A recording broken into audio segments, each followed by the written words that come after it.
match player. Which the Wyatts and New Day wrestled to the back. So they kind of got out of the picture and let the Wyatts and the club and Cena and Enzo and Cass do their thing. But the club ended up getting the win. Seth Rollins did a little speech in the empty arena about the Shield. Yada, yada, yada. Sin Cara against Baron Corbin. Apparently they're setting up a Baron Corbin and Kalisto feud, who are both on SmackDown. And Kalisto even talked about it on... No, they own Sin Cara's on Raw and Kalisto's on SmackDown. Right, but Sin Cara was... Kalisto wants to have a feud with Baron Corbin for jumping Sin Cara. They're not a tag team anymore, but they're friends. So we might even get a Baron Corbin against Kalisto at Battleground. I'm thinking last minute kickoff. I don't see it as a main card. I don't even see Natalya and Becky Lynch as main card. Yeah. Well, which they didn't even really announce that which matches were going to be on the kickoff. So we'll see. Well, I'm going to say if Natalya and Becky Lynch make the kickoff, I'm going to be quite shocked. Which we did see a tag match, a lot of tag matches on Raw, but Rusev and Sheamus tag against Ziggler and Ryder. I think Sheamus and Ziggler were kind of in limbo at this point, waiting on the draft, and they don't really have anything to do until they get to their own brands. There's only one thing to take away from this match, ladies and gentlemen, is that Lana looks hot in anything, even in military camouflage. Rusev crush. Rusev crush. Rusev respect. And in our main event, we had a controversial ending between Seth Rollins and Dean Ambrose. Never happened before. And basically there was a bunch of near falls, but a suplex off the top rope. They both kind of countered into like a roll-up, and it was a double pin, essentially. And Stephanie McMahon declared that Seth Rollins was the winner as Raw went off air. If you didn't have the WWE Network, you were pretty much screwed out of getting the ending of Raw. Exactly, because the referee went to review the replay up on the huge Titantron, and it turned out to be a double pin finish, which equates to a draw. And I got to commend WWE Creative on this. I even brought it up on my Raw review this week on YouTube, is the fact that they were able to take this match, take both guys, and technically this was your go-home show for Battleground for Monday Night Raw. Yeah. Take both guys, 2/3 of that main event, and not only make them look strong and have a great match, but neither guy looked bad in that match at the exact same Nobody time. got pinned, right. Exactly. So that's why I commend WWE Creative. Now, at that time... But on the next night... It's a different story. Right, yeah, because they had to have the rematch on the main event of SmackDown Live, which actually, when I was watching Raw on the live stream I was watching, it was must have been a Boston station that I was watching it from, because they were advertising the main event of SmackDown being Seth Rollins and Dean Ambrose on Monday Night Raw. Yeah. So, I mean, it's like I knew that Dean Ambrose was going to retain on Raw and that they were going to have a rematch on SmackDown the night before. But anyways, the SmackDown was basically all about the draft. Yes. And that's pretty much how it kicked off with the first round. Do you guys want to go through draft picks, really? Or, one thing I want to bring up, and I did talk about it on my SmackDown video yesterday, I want to give big props to you, Mark, because I believe it was on last week's show when we started talking about the draft that you called it, that you said the United States Championship was going to be on Monday Night Raw and the Intercontinental Championship was going to go to SmackDown.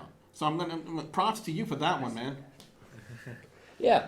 And I remember we were talking about how Miz, was kind of feuding with Darren Young, which it actually ended up that Darren Young's going to Raw, though. So I figured Darren Young would end up being SmackDown because that's where they've been doing airing his promos. Yeah, but if they're going to keep both titles on the exact same brands like SmackDown and Monday Night Raw, then I don't see any title changes happening. Raw has 4 titles. SmackDown has 2. Does that mean that the fact that WWE, do they need new women's, new tag titles, and new world titles? Do they have to have that on both shows? I think the only title that should be on both shows is the way they worked it back in the first brand split in 2002, and have your world champion, your undisputed champion, on both shows. But why not tag and women? It's really hard to say because a lot of people don't view the the women's division as the top division because, at first They want it to be. yeah, they want it to be, but there's a difference between wanting and accomplishing.